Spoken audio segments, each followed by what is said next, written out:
Good morning, students. Myself, Falguni Prajapati, lecturer in Civil Department from VPMP Polytechnic. Today, we are learn about Kesson and Coffer Dam from the unit Foundation in subject Construction Technology, third sem diploma.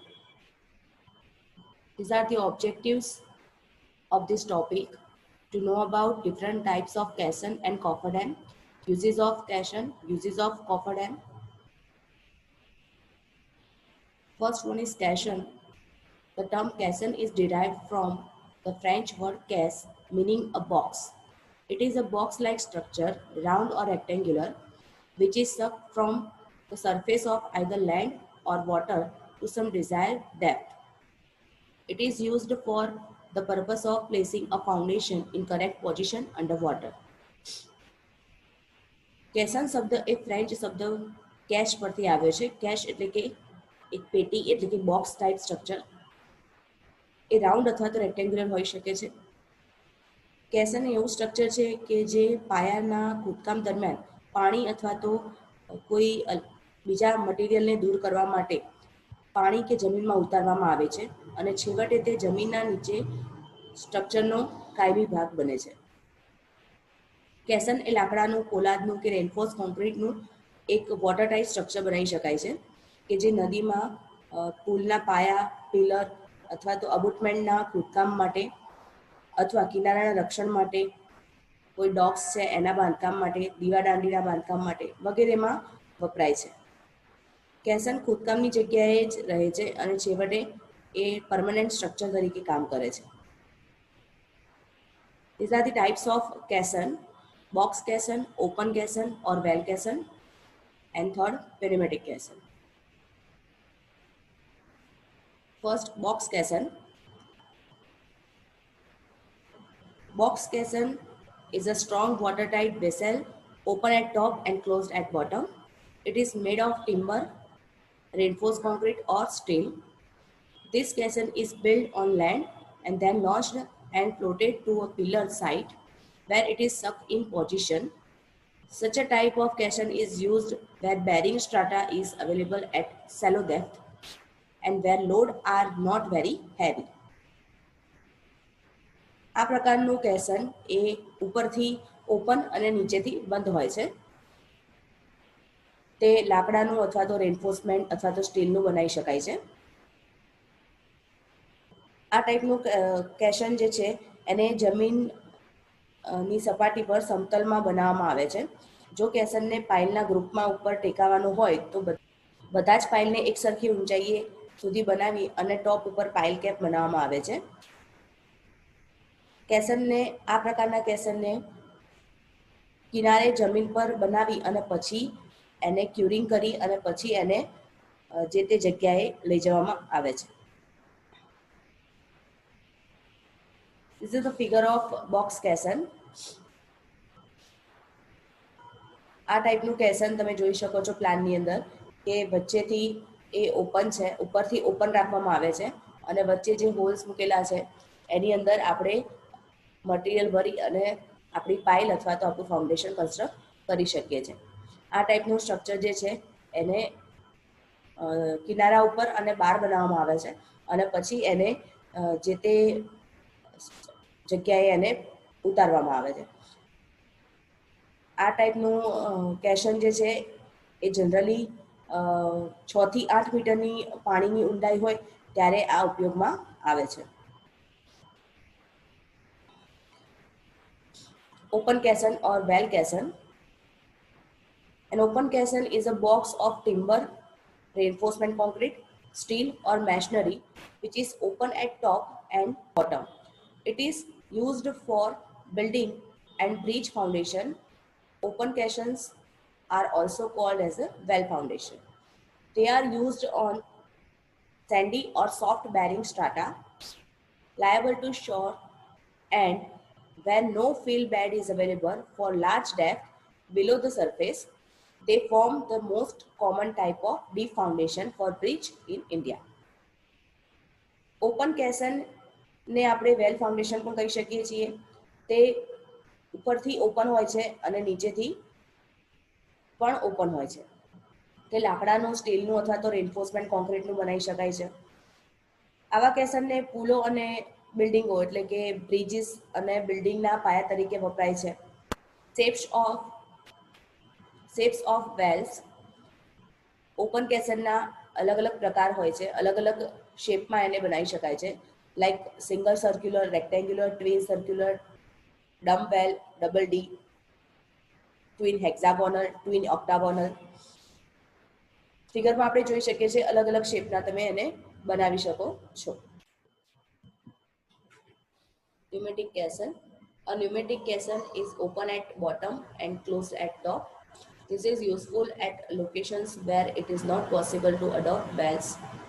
They are suitable when the depth of water is more than 12 meter and maximum depth of water up to 35 meter.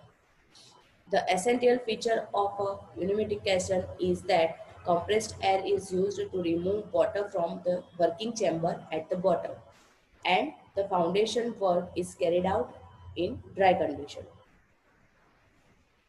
Pneumatic caisson એ એના ટોપથી બંધ હોય છે અને બોટમમાં open હોય છે. તેનો બોટમનો ભાગ, કેટલોક ભાગ એ વાતાવરણથી મુક્ત રહી શકે તેવો હોય છે. આ ભાગને વર્કિંગ ચેમ્બર કહે છે. વર્કિંગ ચેમ્બરમાં હવાનું એટલું પ્રેશર રાખવામાં આવે છે કે જેથી નીચે પાણી અથવા તો કોઈ બીજા પ્રકારનું પ્રવાહી એમાં એન્ટર થઈ શકે નહીં. અને પાણીનું એટલું દબાણ હોય છે કે તેના કરતાં સહેજ વધારે એર પ્રેશર રાખી અને વર્કિંગ ચેમ્બરમાં કામ કરવામાં આવે છે. સામાન્ય રીતે આ પ્રકારના કેસરની અંદર બે શાફ્ટ રાખવામાં આવે છે. એક શાફ્ટનો ઉપયોગ એ મજૂરોની આવન જાવન માટે અને બીજા શાફ્ટનો ઉપયોગ એ મટીરિયલને બહાર કાઢવા માટે વપરાય છે. ઘણીવાર અહીંયા ત્રીજો શાફ્ટ પણ રાખવામાં આવે છે કે જે બોટમથી સીલ કરવા માટે અને કોન્ક્રીટ પાથરવા માટે વપરાય છે.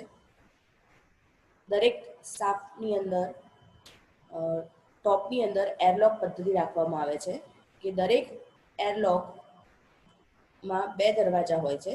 એક ડોર છે એ એટમોસ્ફિયરમાં ખુલે છે અને બીજો ડોર છે એ વર્કિંગ ચેમ્બરની અંદર ખુલે છે.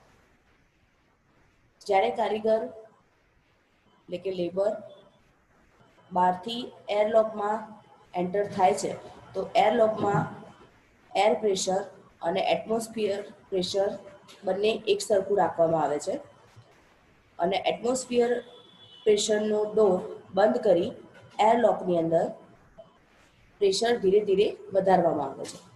જ્યારે એરલોકમાં એર પ્રેશર વર્કિંગ ચેમ્બરના પ્રેશર જેટલું થઈ જાય ત્યારે ચેમ્બરનો એન્ટર ડોર ખોલી શાફ્ટમાં રાખેલી સીડી વડે જે મેન છે એટલે કે લેબર છે એને વર્કિંગ ચેમ્બર સુધી પહોંચાડવામાં આવે છે. આ જ રીતે વર્કિંગ ચેમ્બરમાંથી બહાર જવા માટે એનાથી ઓપોઝિટ ક્રિયા કરવી પડે છે. Cofferdam. A cofferdam is a temporary structure designed to keep water or soil out of the excavation in which a bridge pier or other structure is built.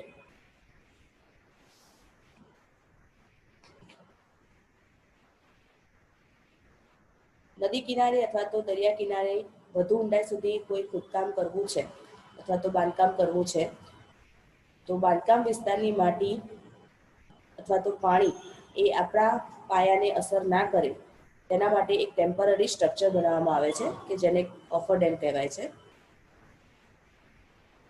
Requirements of cofferdam. Cofferdam should be reasonable watertight. Absolute watertightness is not desired in a cofferdam. Design in maximum water level. Groundwater or water line above ground level should be excluded. Material like earth, timber, steel or concrete are used. Construction at site of work.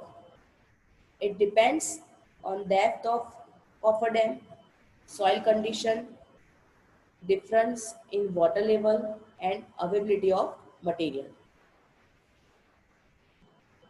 Generally coffer dam બનાવવા માટે આપણે આટલી રિક્વાયરમેન્ટ્સની જરૂર છે. પહેલાં તો એને કયા કયા મટીરિયલ દ્વારા બનાવવામાં આવે છે, તો જનરલી અર્થ વડે, ટિમ્બર અથવા તો સ્ટીલ અને કોન્ક્રીટનું બનાવી શકાય. અને એને જે તે સાઇટ છે ત્યાં જ બનાવવામાં આવે છે. Uses of coffer dam: pile driving operation, place grillage or raft foundation, construct new structure, enclose space for removal, constructing without disturbance. જમીનમાં કોઈ પાઇલ ઉતારવાનું કામ કરવું છે તો એને આપણે કોફર ડેમની મદદથી કરી શકીએ છીએ. ગ્રિલેજ ફાઉન્ડેશન અથવા તો રાફ્ટ ફાઉન્ડેશન પ્લેસ કરવા માટે પણ આપણે કોફર ડેમ ઉપયોગી છે. કોઈ નવું કન્સ્ટ્રક્શન કરવું છે તો એના માટે પણ આપણે કોફર ડેમ ઉપયોગી છે.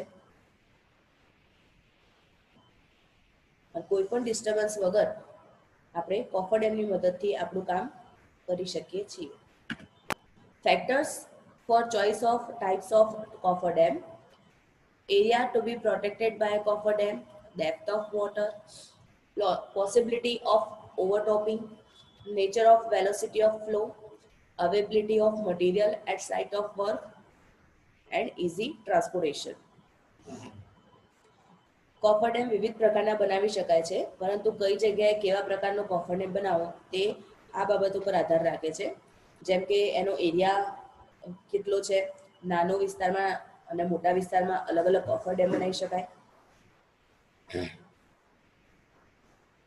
જે જગ્યાએ કોફર ડેમ બાંધવાનો છે તેની પાણીની ઊંડાઈ કેટલી છે તેના પર આધાર છે. પાણી સ્થિર છે કે વહેતું છે એના પર આધારિત છે, એટલે કે નેચર ઓફ વેલોસિટી કેવી છે. બીજું કે મટીરિયલ્સ ત્યાં અવેલેબલ છે કે નહીં, જે પણ આપણી સાઇટ છે એ જગ્યાએ આપણને મટીરિયલની અવેલેબિલિટી કેવી છે એના પર આધાર રાખે છે. અને કોફર ડેમના બાંધકામ માટે જરૂરી મટીરિયલ અને જે બી મશીનરીની ટ્રાન્સપોર્ટેશનની વ્યવસ્થા છે કે નહીં, તો એના પર આધાર રાખે છે કે આપણે કેવો ટાઈપનો કોફર ડેમ ત્યાં બનાવીશું.